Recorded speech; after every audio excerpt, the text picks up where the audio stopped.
అదేవిధంగా ఆయన అంటున్నాడు కుల వ్యవస్థ ఉండకూడదని. మరి కుల వ్యవస్థ లేకపోతే ఈ రిజర్వేషన్ల ముచ్చటెక్కడిది?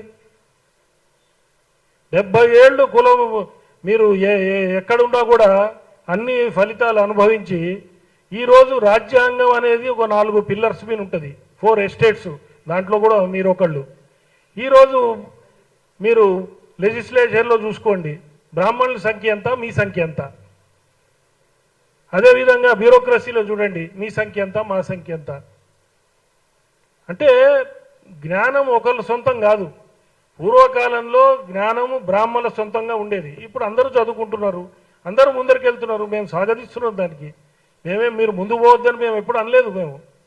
అయితే నువ్వు దళిత క్రిస్టియన్ల వైపు ఉన్నావా, దళిత హిందువుల వైపు ఉన్నావా అనేది తేల్చి చెప్పాల్సిన అవసరం ఉంది.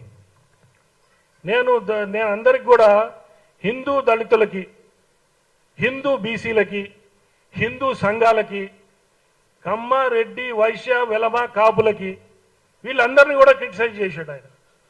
మీరందరూ ఏం చేస్తున్నారు, మీరందరూ కూడా కలిసి రావాలి మాతో అని చెప్పి నేను ఈ వేదిక ద్వారా మీకు రిక్వెస్ట్ చేస్తూ, ఇప్పుడే బీసీలకి 42% రిజర్వేషన్ ఇద్దామని ఇప్పుడే గవర్నమెంట్ అనుకుంటుంది. ఈ టైంలో కుల వ్యవస్థ తీసేయాలని చెప్పి అనటం, మరి నువ్వు బీసీలకు ఫేవర్గా ఉన్నావో బీసీలకు వ్యతిరేకంగా ఉన్నావో చెప్పాల్సిన అవసరం ఉంది. ఆయన ప్రెస్ మీట్ మీరందరూ చూసి ఉండొచ్చు. అఖండ భారత్ దాన్ని ఒక బ్రాహ్మణ్ డివైడ్ చేశాడు, జవహర్లాల్ నెహ్రూ డివైడ్ చేశాడు అంటాడు. మేము ఈరోజు కూడా సంకల్పంలో భరతవర్షే భరతఖండే అని చదువుకుంటాం, అఖండ భారతే చదువుకుంటాం మేము. మీకు ఆ విషయం తెలియదా? జవహర్లాల్ నెహ్రూ డివైడ్ చేశాడని అంటాడు. జవహర్లాల్ నెహ్రూ కూతురు, జవహర్లాల్ నెహ్రూ మనవడు ఈ దేశం గురించి ప్రాణాలు అర్పించారు. ఆ విషయం మీకు గుర్తు రాలేదా మందకృష్ణ గారు అని చెప్పి ఈ వేదిక ద్వారా మిమ్మల్ని ప్రశ్నిస్తున్నాను నేను. బ్రాహ్మణులు బ్రాహ్మణానాం అనేకత్వం అన్నారు. అయితే పూర్వం అంటే ఒక 7-8 ఏళ్ల కిందనో ఎప్పుడో ఒక పద్మశ్రీ మమ్మల్ని ఇన్వైట్ చేయడానికి ఏదో వ్యాఖ్యలు చేశాడు. అదేవిధంగా ఇప్పుడు ఇంకో పద్మశ్రీ వచ్చాడు. ఈ పద్మశ్రీ వచ్చి మమ్మల్ని ఇన్వైట్ చేయక్కర్లే, మేము యునైట్ అయ్యి ఉన్నాం ఆల్రెడీ.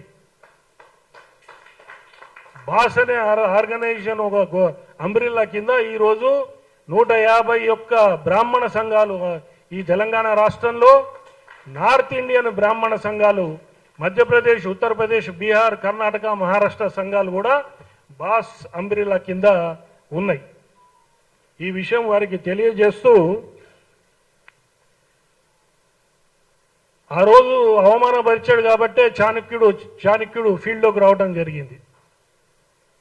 తర్వాత చాణక్యుడు ఏం చేశాడనేది మీ అందరికీ తెలుసు.